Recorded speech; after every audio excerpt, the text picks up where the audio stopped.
감사합니다. 오늘은 지혜롭게 살고 있습니까? 지혜롭게 살고 있습니까? 라는 제목으로 하나님의 말씀 함께 나누도록 하겠습니다. 오늘 누가복음 16장에는 불의한 청지기의 비유와 부자 나사로에 대한 이야기가 이제 등장하게 됩니다. 재물과 영원한 삶에 대해서 말씀하시는 내용입니다.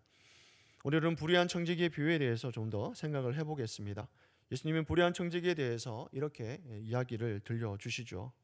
한 청지기가 있었는데 그는 주인의 재산을 낭비하다가 발각이 되고 해고를 당하게 됩니다. 그런 통보를 받게 되죠. 자신이 그 자리에서 쫓겨날 것을 알고 이제 불의한 청지기는 빠르게 이제 머리를 돌려서 계산을 하게 됩니다.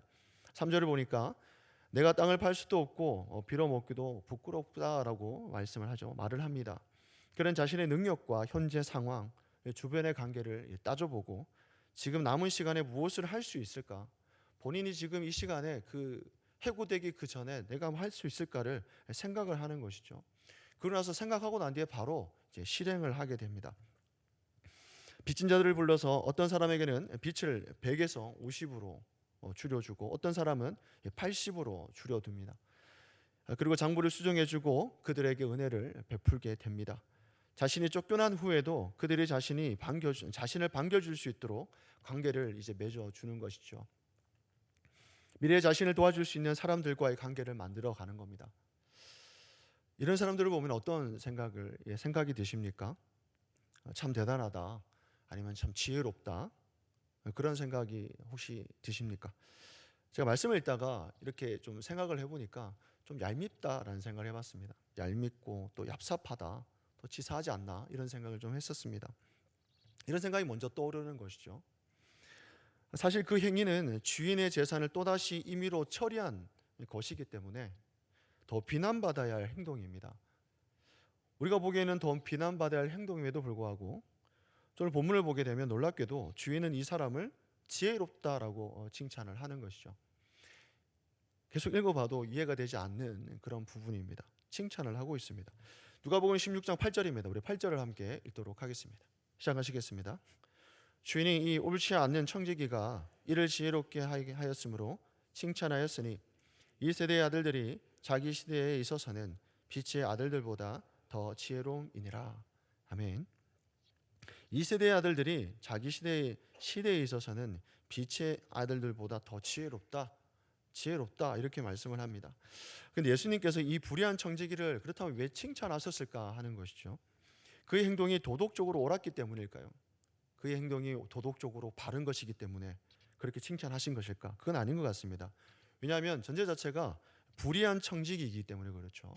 불의한 청지기를 지혜롭다고 하신 것은 그 도덕적 판단 때문에 그를 칭찬하신 것은 아닙니다. 그렇다면 왜 칭찬하셨을까? 칭찬하신 것은 그가 상황을 파악하고 미래를 준비하는 통찰을 예수님께서 칭찬하셨다는 겁니다. 상황을 딱 보고 미래를 내가 지금 이런 상황이 되었으니까 앞으로 내가 이걸 안 하면 위험하겠구나. 그래서 그것을 미래를 준비하는 통찰력을 두고 칭찬하신 거죠. 그 점이 지혜롭다라고 평가하신 겁니다. 세상 사람들은 손해보지 않기 위해서 현실을 빠르게 파악을 하고 치밀하게 계산하고 민감하게 반응하는 것을 우리는 압니다. 다가올 미래를 위해서 현실에 민감하게 준비하면서 계산하면서 움직이는 것이죠. 세상 사람들은 어찌 보면 우리의 삶보다 더 빠르게 그렇게 움직이는 것 같습니다. 그런데 이제 예수님께서 하신 말씀이 뭐냐면 정작 하나님 백성 우리는 앞으로 다가올 미래를 현실 가운데 준비를 하지 않는다 이렇게 얘기하는데, 그러니까 무엇을 준비하지 않는다라는 얘기를 하시는 것일까요? 세상 사람들처럼 우리도 그 세상에서 미래를 준비하기 위해서 재산을 축적하고 모으고 그렇게 부유해져야 된다고 그걸 위해서 우리를 보고 준비하라고 하실까요? 그렇지는 않는 것 같습니다. 하나님의 백성이 우리에게 예수님께서 원하시는 게 뭐냐면 앞으로 다가올 영원한 것들에 대해서 준비하지 않는 것에 대해서 그 점을 이제 지적을 하시고 있다는 것이죠. 시한부 종말의 개념은 아닙니다. 이제 영원할 것을 준비해 가야 되니까 이 땅의 모든 것들을 정리하고 이제 보이지 않는 그 영원한 것들을 위해서 준비하고 그냥 살아야 되겠다. 그래서 이런 다 팔고 가난한 사람들에게 다 나눠주고 해야 되겠다. 그런 말은 아닌 것 같습니다. 더 중요한 개념, 가치에 대한 이야기인 거겠죠. 그래서 예수님께서 이렇게 말씀하십니다. 누가복음 16장 우리 9절의 말씀입니다. 9절을 함께 읽도록 하겠습니다. 시작하시겠습니다.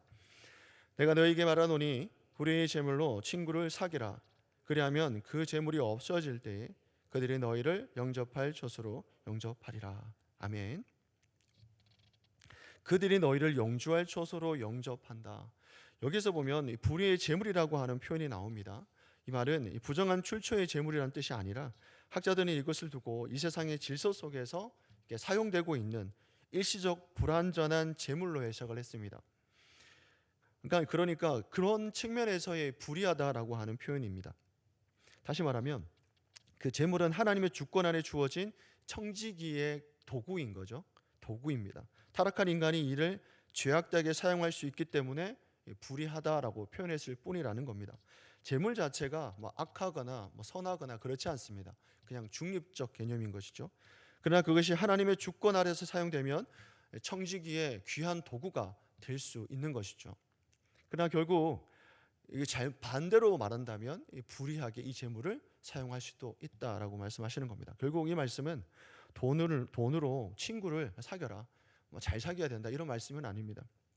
지금 우리에게 있는 모든 것, 시간, 물질에 대한 것, 관계에 대한 것, 어떤 이런 부분들이 영원할 것이 아닙니다. 영원한 것이 아니기 때문에 곧 사라지기 때문에 그것을 위해서 사는 것이 아니라 그것을 두고 우리가 애쓰며 사는 것이 투자하는 것이 아니라 영원한 것을 위해서, 영원한 가치를 위해서 사용할 줄 아는 지혜가 필요하다라는 것을 말씀을 통해서 말씀해 주시는 것이죠.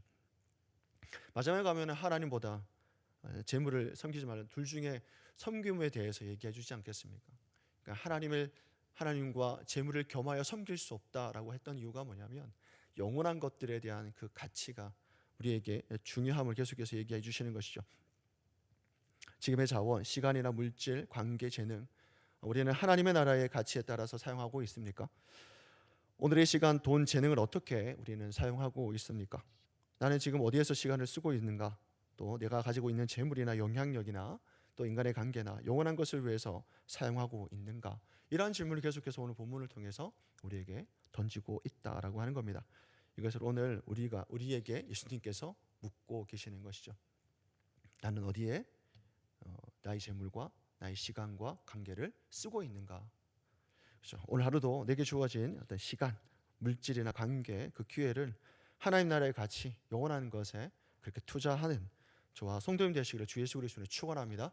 아멘. 기도하시겠습니다. 사랑이 많으신 하나님 감사합니다. 우리를 불러주시고 하나님의 자녀로 살아갈 수 있도록 인도하여 주심을 감사드립니다. 오늘 우리의 삶이 당장의 유익만을 계산하며 사는 것이 아니라 영원한 것을 위해 준비하며 살아갈 수 있도록 인도하여 주시옵소서.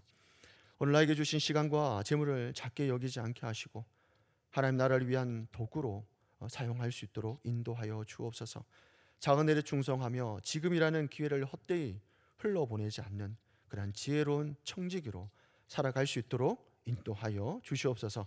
새벽을 깨우며 여러 기도 제목 들고 나온 손길들이 있습니다. 하나님 그 기도 제목 하나하나 들으시고 응답하여 주실 줄 믿고 감사와 찬양을 올려드리며 예수 그리스도 이름으로 기도드리옵나이다. 아멘.